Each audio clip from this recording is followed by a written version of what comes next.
Hey guys. Okay, so on my countdown list of Christmas movies before, Christmas, I didn't realize I don't know if I'd consider this a Christmas film, but it's pretty Christmas themed, so I thought I would do it. I like the film, so we're gonna be covering Frozen. I have no idea why I didn't think of that. I guess it's not your traditional Christmas film, but gives a change of pace. So for Frozen, what did I think about the film? So it's interesting. There are certain things I think they did amazing. There's certain things that I think maybe are a little bit overrated. But overall, I love the film. So a few things. They really do cut a lot of the cliches out. No, this is not like the first feminist characters. I don't know why that became a thing. There are a lot of feminist characters. However, it definitely was the hallmark point of Disney changing, their view or their perspective or how they were going to develop characters moving forward with both Anna and Elsa. They did that's great. Even the way they did Kristoff is really good, and no, not Sven. And Olaf is a unique character, but those kind of side characters are always kind of unique. But Kristoff is a really interesting character of very neutral man, not aggressively masculine, not aggressively feminine, just a neutral character who has regular desires. It's really great. It's cool to play the average man more often. I think Disney should do that more. So in terms of the plot, it's unique. It's not that deep though. It's not like it doesn't have any depth to it. It does. It's not abnormally deep film. I've seen more deep films, and Disney has done. I mean, Coco, Zootopia. They've done way deeper films than this. And one can even argue some of the more the older problematic films that are awesome, like Mulan and Aladdin, had more elements of depth to them than Frozen did. I mean, you could argue that. But where does it really work? First, I think they did a really good job building the sisters' relationship with one another. Even their distance felt real. It felt natural. And I think that was really great for the story. I think the way they kind of diverted expectations of Anna kind of going, I don't even remember what the bad guy's name is, to be honest.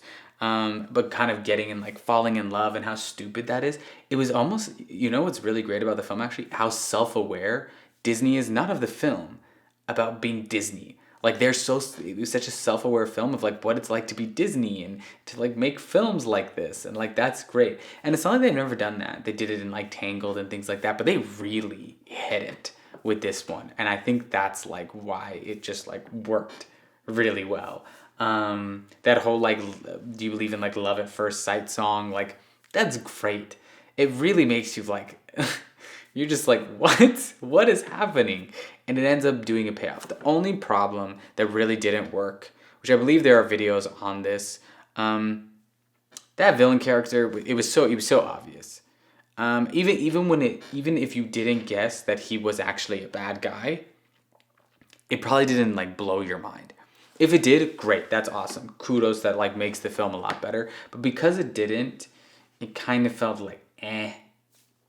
You didn't think so, especially because Kristoff was in the picture. He was clearly the guy for her.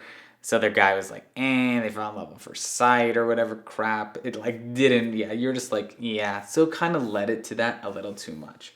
What I will say that is really good is Elsa's journey. I think Elsa's journey is really great because it's more relatable than you'd think it would, because it's about superpowers and all that. But it's actually very relatable to see the way Idina Menzel did this role. At least where the way the character was built. You feeling you can't explain what's happening to you because you feel like a freak inside. You feel distant from society, but you actually really want to be involved and you want to be a part of society.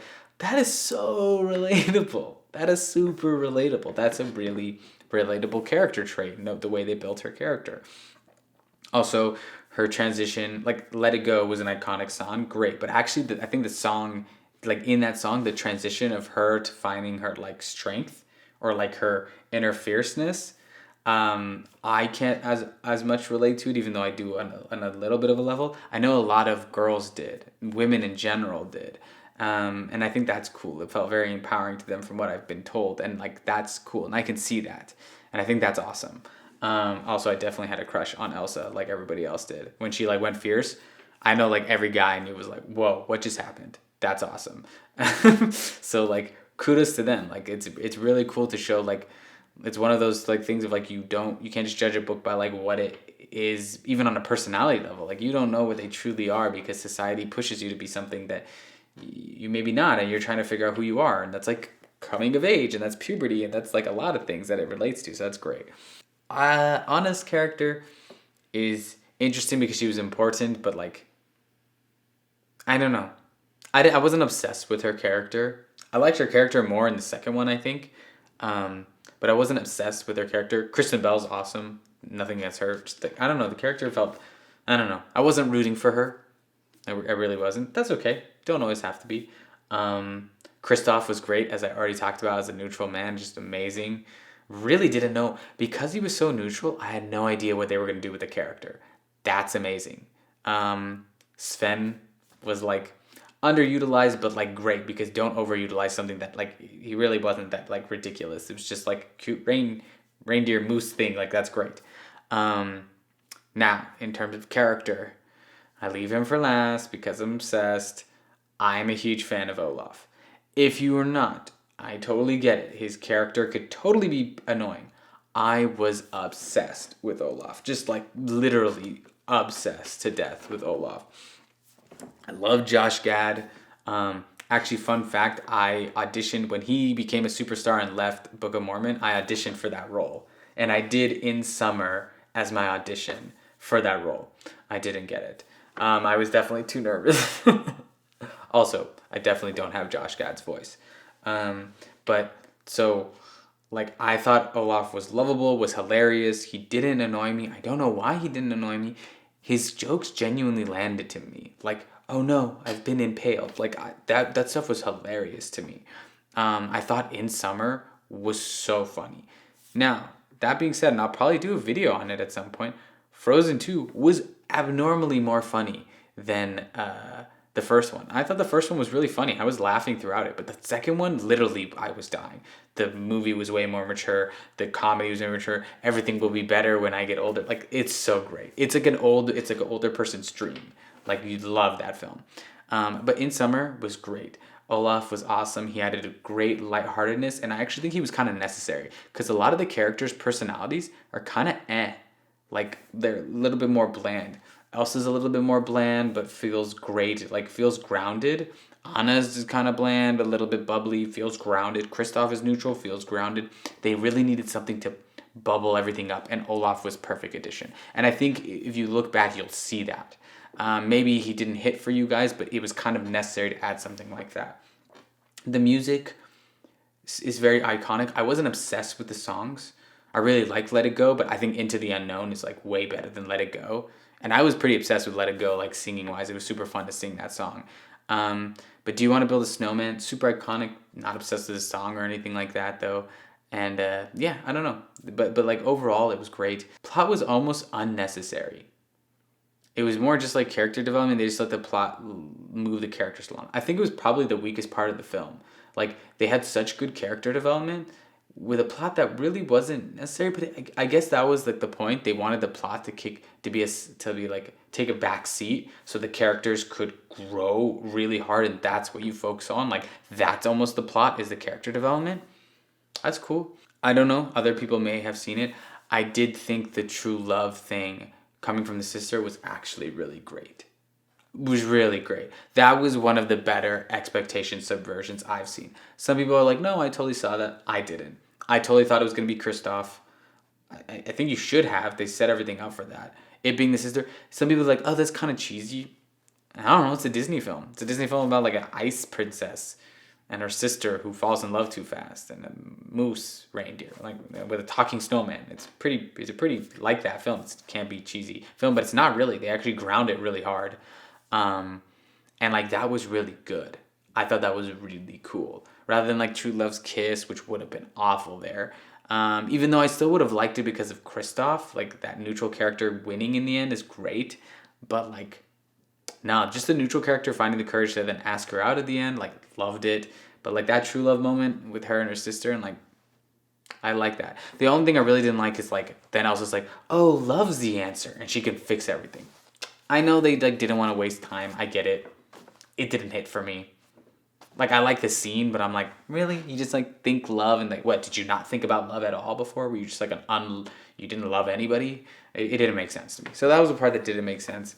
Idina Menzel crushed it. Josh Gad crushed it. I forgot who plays Kristoff. Kristoff. I was gonna say Christoph Waltz. Kristoff. He does great. Anna's Kristen Bell does great. Like the cast does awesome, and it was just like an overall very fun film. I laughed out loud a few times. I didn't mind the plot because everything was moving forward great. In the end, Disney has had much better films. I get it that for some films, like especially like younger girls, really love this film. That's fine. Like this is a good film to love. I think it represents good messages. I know it's a little bit thin, but it's good. They have good messages. So yeah, on that note, guys, like overall, I loved it. I laughed. I think Frozen 2 was a more entertaining film, but Frozen 1 gave it the foundation. So in terms of Christmas films, to really kind of like Christmassy, snowy films, if you guys don't think this is a Christmas film, I get it. I mean, it has a snowman in it. It's one of the titular characters. Don't sue me. What are you gonna do? But on that note, guys, really love it. If you haven't gone and check out both those films, like please do. They're actually really great. If you think they're like overrated, so you haven't seen them, go watch them. Do it without any bias, and I think you'll genuinely enjoy them. Even if the music's not for you or not, it's not. It doesn't matter. I think the film is genuinely enjoyable. Come back to me and tell me that I'm wrong and that it's a stupid film. You know what? As we say, art is subjective. So on that note, guys, that's the end of I don't know how many films I've done so far, but we're getting closer to my number one Christmas film. I wonder if any of you guys can guess what it is, but you don't have to because it's going to be coming out soon. So on that note, guys, I'll see you in the next one.